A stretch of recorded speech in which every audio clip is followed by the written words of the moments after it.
Mom and Sir, it's time to play! Please, come on!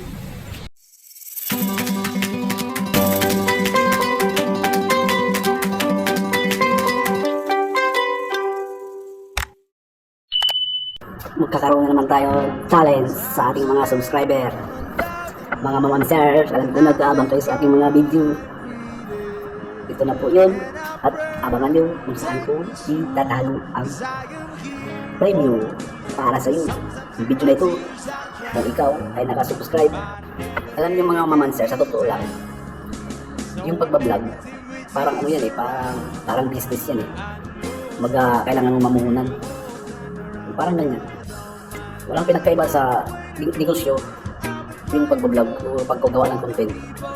Walang pagkaiba, halos magkapareho lang yan Kasi sa negosyo kailangan mo ng puhunan. Sa pagbablog, kailangan mo rin ng budget, kaya ng camera, ganyan. Pareho lang sila.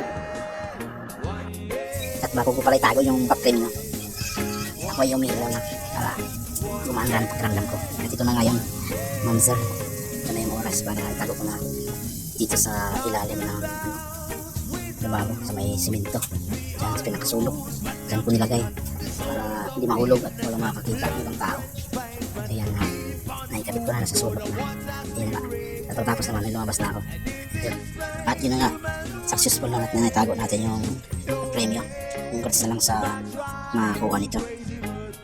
Naman yung kasama nagsusulat ng logbook, mga attendance or pautang niya siguro.